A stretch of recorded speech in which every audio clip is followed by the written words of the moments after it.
மாவு போண்டாவுக்கு அரிசி ஊற வைக்கிறேன். அப்படியா? அளவுக்கு கம்மியாக அரிசி போட்டுக்கிறேன். ஓகே. வேண்டாம்.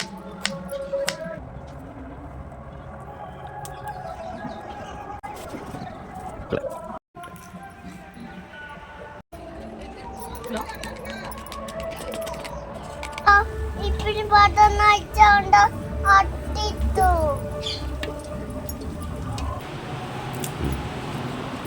எத்தனை மிளகாய்? 5 போதும். ஓகே. அடுத்து கல் உப்பு.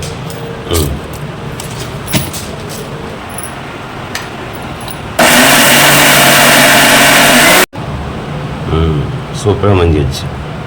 உப்பும் மிளகாயும் போட்டு அரைச்சாச்சு. ஏன்னா குழந்தைங்க சாப்பிட்றதுனால எடுத்து வச்சுட்டு சாப்பிட முடியாது, அதனால இதுலயே போட்டு மிளகாய் அரைச்சாச்சு. மாவுக்கு ஒரு கடலை மாவு, சோடாப்பு. சோடாப்பு எவ்வளோ? சோடாப்பு நான் எப்பவுமே கம்மியாக தான் யூஸ் பண்ணுவேன்.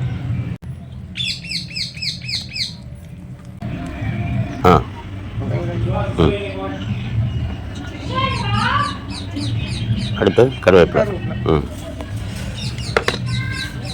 கருவேப்பிலை உருவி அலசிட்டு வச்சாச்சு. அவ்வளோதான். உங்களுக்கு புஷ்ஷுன்னு போண்டா இருந்திருக்குன்னா இன்னும் ஒரு சிட்டிக்கு சோடாப்போ, இன்னும் கொஞ்சம் தண்ணியும் ஊற்றிக்கணும். இன்னும் கொஞ்சம் தண்ணி சுத்தமாக எண்ணெயிலுக்காக செய்வோங்க. அதனால இந்த பதத்துக்கு எங்களுக்கு சரியாது.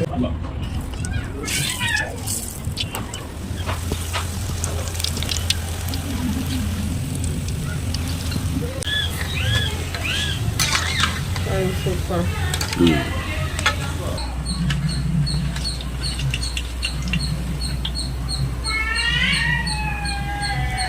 சூப்பரா போண்டா, அரிசி மாவு போண்டா ரெடி.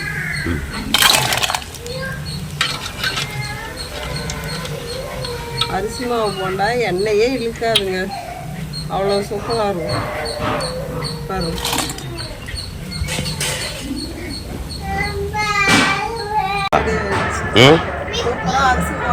சூப்பரான அரிசி மாவு போண்டா.